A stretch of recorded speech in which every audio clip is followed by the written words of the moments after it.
amigas e amigos do Portal Vermelho, estamos de volta com o nosso Papo Internacional.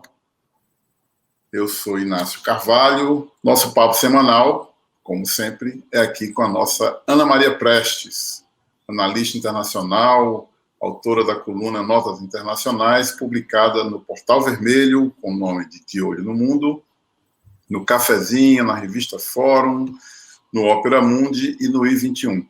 Tudo bem, Ana? Oi, Inácio, tudo ótimo. Oi para todo mundo aí da equipe do Portal Vermelho, da Pra Lua, todo mundo que está aqui nos bastidores com a gente e para todo mundo que nos acompanha também. Espero que tenha sido uma boa semana. Foi uma boa semana para o Brasil Olímpico aí, né? Nossos jovens. E hoje a gente vai dar uma passada ali pela posse presidencial tão aguardada, né? Isso, exatamente. Exatamente. Nós vamos hoje concentrar num tema que é o Peru, né? A posse do Pedro Castilho, que vem aí de uma batalha que já vai se arrastando por um tempo, né? O Peru é um país que viveu nos últimos tempos muita turbulência, muita instabilidade política, né? Uma crise muito grande, né? Com um alto grau de desemprego, com aumento da miséria, com a pandemia atingindo, foi um dos países em que a pandemia atingiu mais brutalmente, com muitas consequências para a população, mas que, ao final, né, tem uma eleição inédita em sua história, que é a de um candidato assumidamente de esquerda, o candidato Pedro Castilho, professor da área rural, camponesa, de origem camponesa, professor, né, eleito por um partido também de não muita expressão. Nós temos a eleição e a posse do Pedro Castilho, que ocorreu no dia 28 de julho, que é bom lembrar também, né? É a data do bicentenário do Peru, né?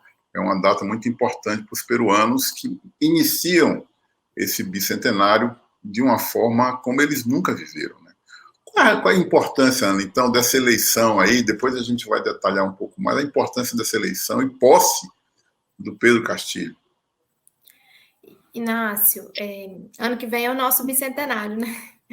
Do Brasil. Ou seja, outro dia foi da Colômbia, né? É um período de reafirmação das nossas independências, né? 200 anos.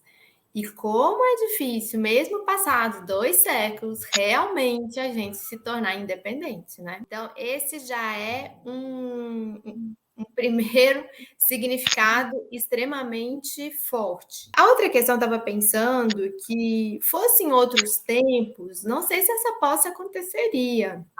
Então, demonstra, aos trancos e barrancos, um fortalecimento também das nossas democracias aqui na região, e uma contenção da ingerência externa. Não é que não haja ingerência externa mais, a gente sabe que há, né? A gente está acompanhando aí o novo governo dos Estados Unidos, que tem replicado a sua política de ingerência aqui na América Latina, né? Mas dessa vez foi mais difícil para eles, e aí a gente pode até analisar daqui a pouco. Eu creio, um dos elementos que eu vejo é um certo enfraquecimento da Keiko Fujimori, tanto interna como externamente, né? Fosse um outro candidato da direita, não sei se não teria tido outra movimentação.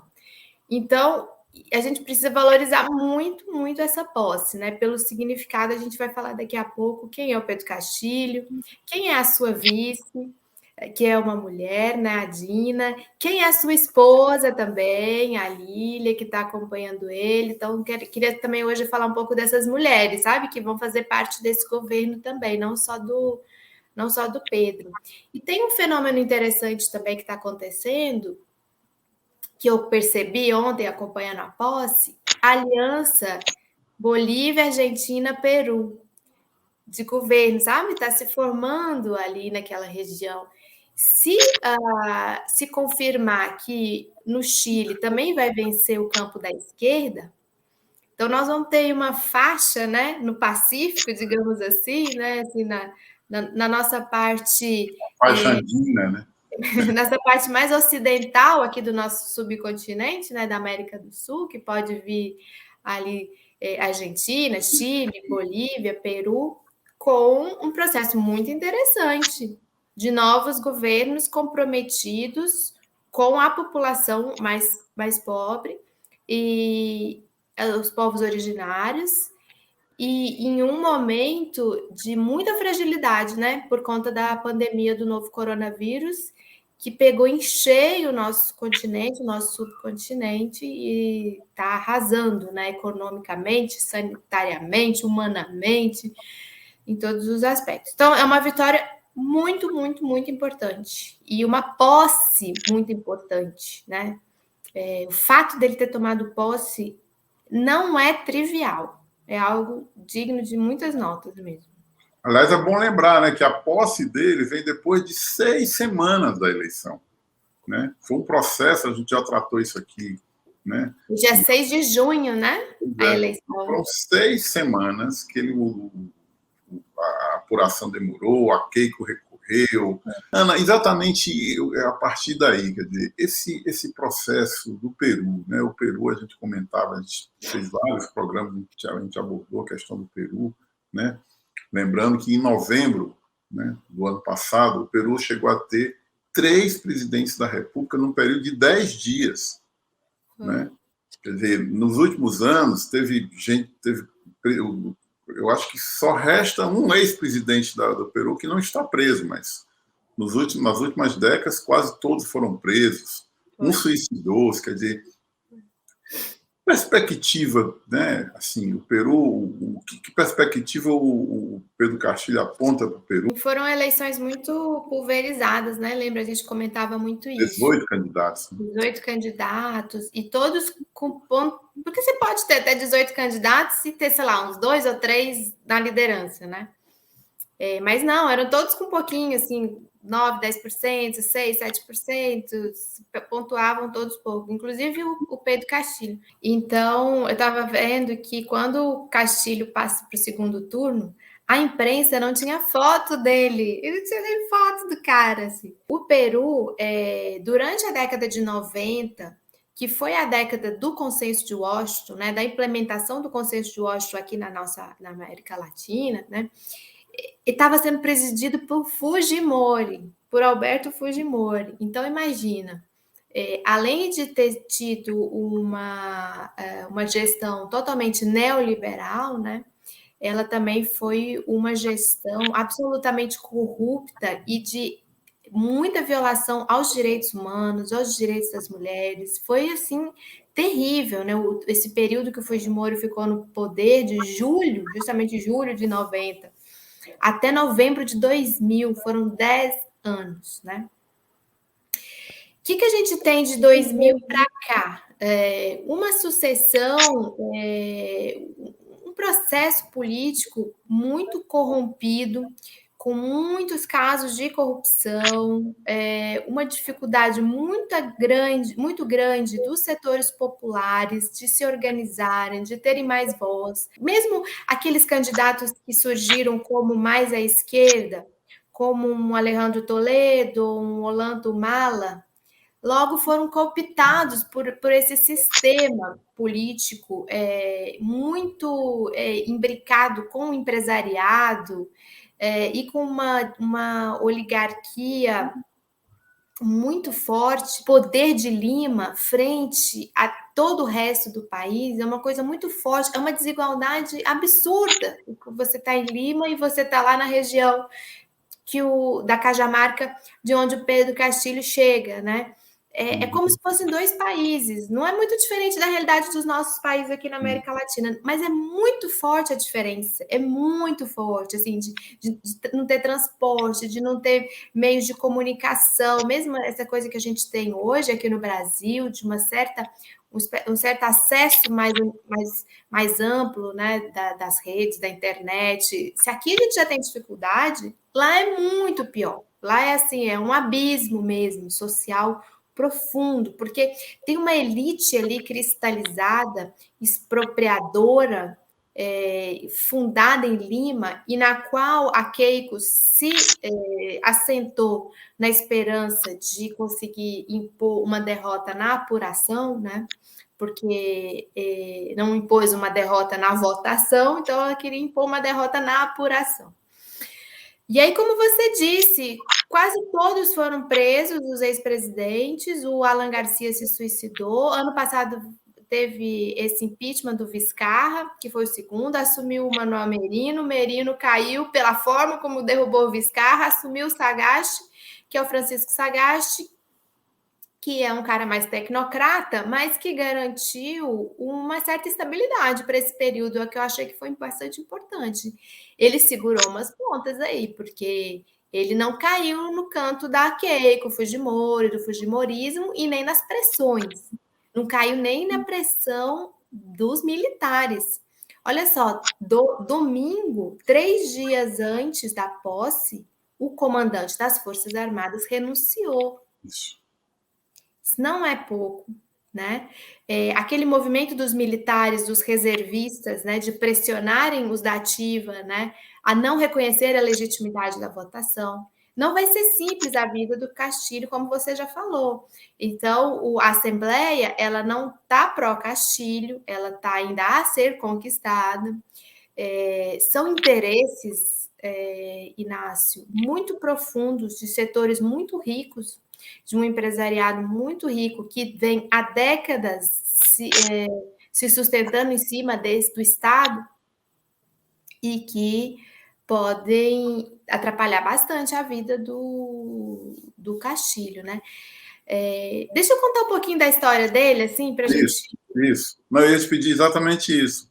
Para a gente saber quem é, né? Isso. Então, ele é um cara de 50 anos, né? Agora, 51 anos. Ele é dessa região da Cajamarca, de uma cidadezinha, um pueblo, né? Bem pequeno, chamado Xota, e que é uma das regiões mais desiguais do país e rica em ouro.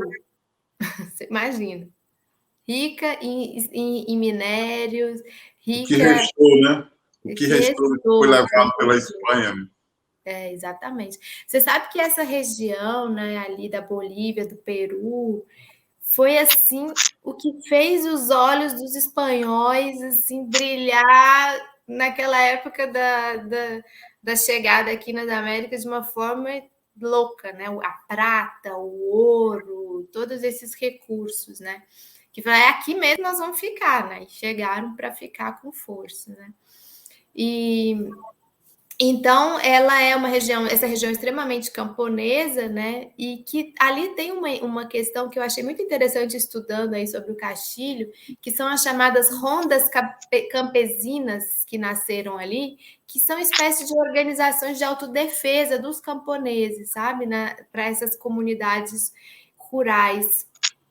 E ali também foi uma região de muita guerrilha, que foi uma região de combate do Sendeiro Luminoso. E até eu estava lendo que muita dessa população ficava no meio do fogo cruzado entre o governo e o Sendeiro Luminoso, né? Por isso que uma das formas da direita combater o Castilho foi tentar implicar ele numa relação com o Sendeiro Luminoso. Houve, inclusive, um atentado lembrando do segundo turno. Lembra, tentaram atribuir a ele. E aí, por quê? Porque realmente essa região foi uma região de muita atuação do Sendeiro Luminoso, né?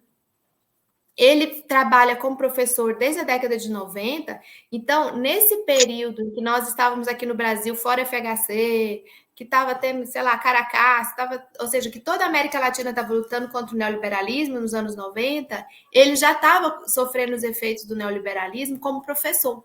Um professor na área rural, né? Então, ele e a esposa dele, né, que a gente vai falar dela daqui a pouco, a Lília, também são professores, se conheceram na escola primária, começaram a namorar na secundária, sempre nesse ambiente da educação, né? A gente conhece aqui no Brasil muita gente que está nessa área, assim, a gente até imagina, né? Os sindicalistas que a gente conhece, a gente sabe como é sofrida essa vida, né? Na área da educação. Ainda mais na área rural, né? Ainda mais na área rural. Então, ele vem aos poucos, foi no começo dos anos 2000, foi participando mais politicamente, né, dos debates da educação. Eu achei interessante, sabe o quê? Que uma das figuras que eu falei agora mesmo, Alejandro Toledo, né, que chegou à presidência, chegou a ser uma referência para ele, sabe, para o Castilho. Ele via no Alejandro Toledo uma oportunidade de mudança, porque isso está no discurso de posse dele ontem. Ele é muito preocupado com essa área da educação. Ele fala que a educação está na emergência. Então, isso é uma marca, né? Eu acho que vai ser uma marca do governo dele, né?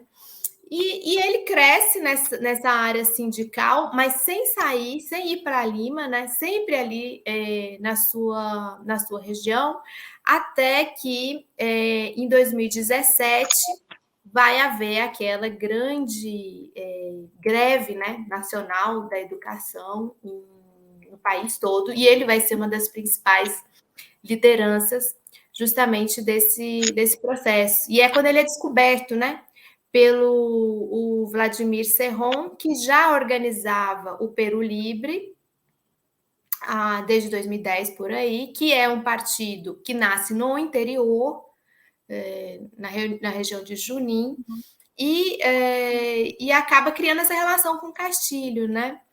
Muitos dizem que o Vladimir Serron que queria ser o candidato, né? O que seria o candidato. E talvez sim, se ele não estivesse sofrendo o processo lá na região que ele é governador.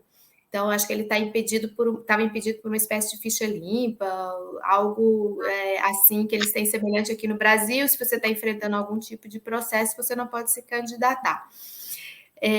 Mas eu acho que foi uma grande aposta, né? Numa figura que vem, olha só, desde os anos 90, lutando, né, no interior, ao lado dos professores, construiu essa grande greve nacional e se incorporou a esse partido que é o Peru Livre e foi candidato por ele, né? Então, por isso, talvez, eu acho que quando teve o primeiro turno, ele não era uma figura realmente muito conhecida, porque ele era uma figura muito regionalizada. É como se a gente pegasse aqui no Brasil, ou, sei lá, pegasse o estado do Amazonas, sei lá, uma liderança que tem lá no estado do Amazonas, que se ela não fica, se ela ainda não é deputado, né, não é nada, assim, você não conhece, até a imprensa não conhece, né? Mas porque a gente sabe que existe uma rede sindical aí também forte, né, no país todo. E às vezes ela não é tão aparente como a representação política formal, né, dos parlamentos e tudo. Então, eu acho que o nome dele ecoou, que eles falam nessa questão do interior, do Peru profundo, justamente por essa rede. E porque também ele foi o antagonista da Keiko, né? Então você cresce na polarização também, né, no antagonismo, porque o que a Keiko representa? A Keiko representa justamente o neoliberalismo, o fujimorismo, a corrupção, ela enfrenta vários processos de corrupção, ela representa Lima contra o interior, ela representa as grandes contradições do país, né? Ela representa a esterilização de muitas mulheres, a esterilização forçada, ela representa toda essa questão dessa Lima incrustada, cristalizada, detentora de muito poder. E o Castilho ele vem justamente como um antagonista, né? E isso ficou muito claro ontem na posse dele. O discurso de posse dele foi muito importante, achei. Bom, já que a gente está falando então da mulher Keiko, né? Falemos então da vice, né? Do Castilho e da esposa dele, né? Quem são elas? O que elas representam, Ana, para esse momento, inclusive, né? Nesse momento que cresce um protagonismo das mulheres na América Latina, né? E você ter duas figuras expressivas também aí. Isso. Bom, a vice do Castilho é a Dina Boluarte.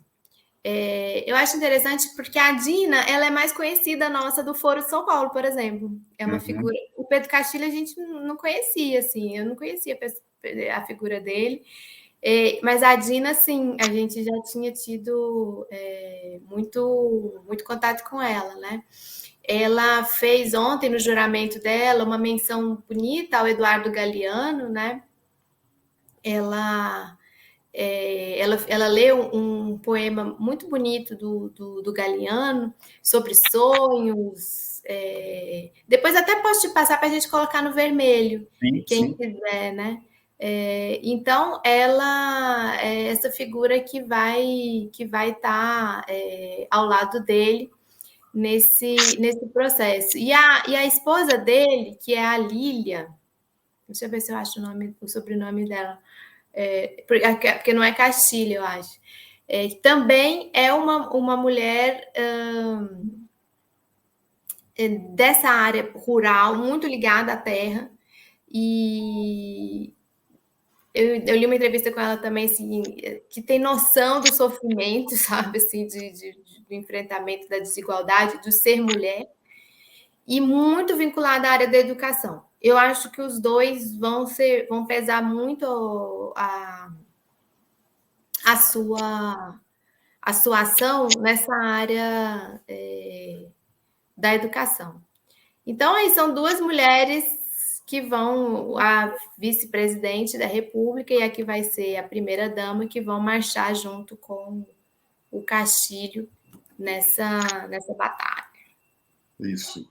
Olha, no discurso dele, né, de posse, que ocorreu na quarta-feira, dia 28, como a gente já falou aqui, ele destaca 3 áreas, né, principais, né? Saúde, por óbvio, crise da pandemia, né? A agricultura, né? E justamente a educação, né? Quer dizer, são os 3, digamos assim, pilares, né? Aliás, quando ele fala da educação, inclusive, ele agrega, inclusive, uma coisa interessante, que é a criação do Ministério da Ciência, Tecnologia e Inovação Tecnológica, né? Quer dizer, a gente também vai aprendendo que educação e tecnologia não são necessariamente a mesma coisa, mas é muito importante que ele destaque isso também, né? Porque é uma realidade que vai se impondo no mundo, essa questão do desenvolvimento tecnológico, né? Mas, Ana, a principal bandeira, assim, uma bandeira que, quer dizer, são esses eixos, mas ele tem desde a campanha, desde sempre, né, levantar a bandeira da Constituinte, né? E é bom lembrar, né, que nos tempos mais recentes, quer dizer, a Bolívia fez uma Constituição, né, chamada, que criou o Estado Plurinacional. O Equador está num processo... Desculpa, o Equador também, na época do Rafael Correa, também fez uma nova Constituição. O Chile, né, está vivendo o seu processo constitucional, sua convenção constitucional. Como é que você vê essa coisa da ideia da Constituição? É polêmica no Peru, né? A bandeira da Constituinte para ele, né? Como é que você vê isso daí? E que ele destaca na proposta dele? Sim, não vai ser fácil para ele construir, apesar de ser um clamor, ter um clamor popular forte, né, junto com ele, para uma nova Constituição. Então, eu acho que ele vai ter que construir. Isso ficou nítido ontem, sabe, na posse dele. Eu anotei aqui alguns principais pontos que eu achei da posse dele, e eu já falo essa questão da Constituinte, né? Uhum. Ele, na posse dele, ele falou muito do significado da sua vitória, né? De um partido que nasce no interior, um cara que vem da área rural, como isso fala sobre esse processo muito, né? Falou muito da pandemia, Inácio, bateu muito na questão da pandemia, dos desafios, da vacinação, né? Ele fala em vacinar 70% da população. Isso. Ele, de uma certa forma, acalmou os mercados, como a gente fala, né? Ele disse que as propriedades legais vão ser protegidas pelo Estado, que não vai mexer no câmbio, que não vai estatizar a economia. A gente sabe para quem ele está falando, né? Para dar uma segurada também, né? Falou muito da questão do combate à corrupção, que é, obviamente, um debate muito importante no Peru por conta desse histórico que a gente já falou. Prometeu criar 1 milhão de empregos em um ano, falou de obras, de programas sociais, transferência de renda para os mais vulneráveis, principalmente os atingidos pela pandemia. Aí falou da educação, que a gente já mencionou aqui, né? Ele fala assim, a educação está na emergência, né? Falou uma coisa interessante, que é o livre acesso à universidade. Essa é uma questão também importante para o Peru. E falou do programa de moradia, saneamento básico, falou de fome zero, né? E combate à desnutrição, falou muito da questão da segurança alimentar também. Falou do combate à violência sexual contra as mulheres e um programa para mulheres empreendedoras que são vítimas hoje, principalmente as que são vítimas pela pandemia, né, situação econômica criada pela pandemia. Isso que você já falou da criação de um Ministério de Ciência e Tecnologia, falou bastante sobre investimento em ciência e tecnologia. E, por fim, trouxe essa questão da nova Constituição, e eu achei interessante que quando ele fala da nova Constituição, ele fala assim, não vamos fazer nada que não seja de acordo com a vontade popular. Não sei se você viu, né, ou leu. E ele fala assim, e também com os termos constitucionais, sem atropelar nenhum processo. Da legalidade, fala muito da legalidade, do respeito. Claro, ele também passa mensagens, né, nisso. Passa muitas mensagens, porque ele está pisando em ovos ali também, né? Ele vai precisar do parlamento, né? Ele não vai chegar chutando balde, né? Nesse sentido, ele é até diferente do que foi, por exemplo, o correísmo, né? Quando chega no Equador, que chega, não instalar a nova Constituição, aí faz uma nova Constituição, são formas diferentes, né? De fazer. Então, é isso. Vamos ver. Então, teremos um Peru cheio de acontecimentos, né? Ana, eu queria só recuperar um trecho aqui que me chamou muita atenção no discurso dele, né? Em relação à Constituição, né? Ele diz o seguinte, cadê?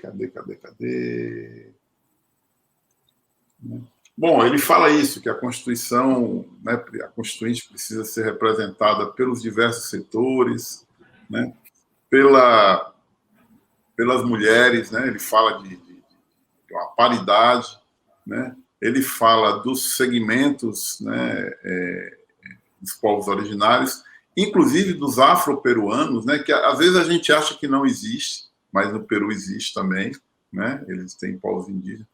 Isso me fez lembrar um pouco ali o Chile, né? Quer dizer, já é um certo reflexo da grande vitória da Constituinte do Chile, né? Então, para a gente concluir essa nossa conversa de hoje, você acha que vai se confirmando aquela ideia de que a América Latina, você que é sempre muito cautelosa e corretamente muito cautelosa, muito pé no chão em relação a essa questão, eu lembro das muitas eleições que nós avaliamos aqui, os resultados eleitorais, né? Você acha que vai se confirmando, aí você já falou no início aí dessa faixa oceânica, dessa faixa, né, ocidental da América, né? Você acha que vai se formando aí vai se criando um novo momento na América Latina, no sentido justamente de que as forças progressistas consigam retomar, né, um protagonismo maior, né? Mesmo no Equador, onde não venceu a esquerda, mas teve um desempenho muito bom, né? Acha que vai se confirmando isso, Ana, para a gente deixar o tempo, inclusive. Eu acho que vai se confirmando que há. Acho que vai se confirmando o seguinte: que aquela onda de restauração conservadora que a gente anunciava em 2012, ela não se confirmou da forma como eles gostariam. Por quê? Eles queriam mesmo uma onda, né? Ganhar Uruguai, Argentina, Brasil, Chile, fortalecer Grupo de Lima, né? Eles chegaram até a pegar um embalo, né? Elegeram o Macri e tal, derrubaram o Evo. Isso não se confirmou. Então, está se confirmando que há resistência e há possibilidades para a esquerda. Tanto é que a gente vence na Argentina, recupera terreno na Bolívia, impõe uma nova Constituição Popular no Chile, vence uma eleição de forma surpreendente que ninguém colocava no mapa no Peru. Mesmo onde a gente perdeu, foi Uruguai, Equador, foi batalhando, foi na batalha, não foi arrasador. Eu acho que existem presidentes desse status quo conservador aí, que são o Duque e o Bolsonaro, que vão enfrentar as urnas no próximo ano e podem ser derrotados. Pela primeira vez na Colômbia, pode haver uma vitória da esquerda, de verdade. Aqui no Brasil, a gente sabe que pode haver uma vitória da esquerda. Então, o que vai se confirmando é que há resistência, sim, há caminhos e há possibilidade de vitória, que nós não estamos numa quadra de total, como a gente fala, defensiva, assim, também, né? Nós estamos nos soerguendo, sim, em vários países, assim, como esse campo da esquerda, né? Venezuela, que eles davam como certa a queda do Maduro, não caiu Maduro. Maduro está anunciando agora diálogo com a oposição, agora a partir de agosto. O Grupo de Lima, ninguém escuta mais falar do Grupo de Lima. Eu não escuto mais falar do Grupo de Lima. E agora Lima, a posse é do Castilho. E até o Palácio Presidencial do Peru, onde o Grupo de Lima se reuniu, já nem vai ser mais o Palácio Presidencial, vai ser o Ministério da Cultura, né? Que ele abriu mão. Ele estava querendo abrir mão de salário também, não sei se aconteceu isso, ele disse que ia ficar com salário de professor. Então, ele está abrindo mão de uma série de regalias. Isso também é uma coisa interessante que eu não falei, né, da posse dele, que ele acenou muito para isso. A gente tem que abaixar esses símbolos coloniais, vamos aqui, porque isso aí a gente fica vivendo essa fantasia aí eternamente com esses símbolos, vamos largar isso para lá, vamos fazer um museu aqui. Aí ele pegou aquele, é lindo, né? É Casa de Pizarro, eu acho. Casa de Pizarro. Casa de Pizarro. Casa de Pizarro, né? É lindo, né? O palácio, ele vai fazer museu, vai entregar para o pessoal da cultura, vocês tocam aí.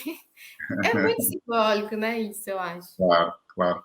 Bom, é isso aí. A gente, então, teve mais uma vez um bom papo aqui sobre o Peru. A gente lembra que o Peru tem frequentado a nossa pauta com frequência. E, Ana, uma coisa interessante, a gente conseguia ter o Peru na nossa pauta com muito esforço, porque é muito difícil a gente ter notícias do Peru, né? A gente também espera que essa eleição do Pedro Castilho nos ajude também a melhorar, né, uma comunicação mais progressista no Peru, que é um país que tem praticamente dois grandes grupos de comunicação, né? Então, a gente torce também que a comunicação, né, os meios de comunicação, a democratização da comunicação também ocorra no Peru. Não é isso? É isso. Beleza. Bom, naquela da gente dedicar o programa a alguém, claro que nós vamos dedicar ao próprio Pedro Castilho, afinal de contas, ele é o grande personagem, né, desse ano na América Latina, com essa vitória espetacular dele, né?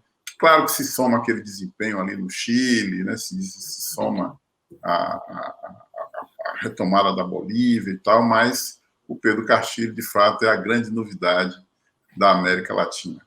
Eu só lembro que a gente gravou esse programa na quinta-feira, né? E por essa razão a gente, por exemplo, não comentou o Ministério. Por quê? Porque o Ministério só tomou posse, né, depois da quinta-feira. Então, fica para uma próxima conversa. Muito bem. Ana, muito obrigado. Bom final de semana, bom sábado e bom final de semana. Boa semana para todas e todos. E a gente volta na próxima semana com mais um papo internacional, porque a cena internacional está bem animada. Um abraço, gente.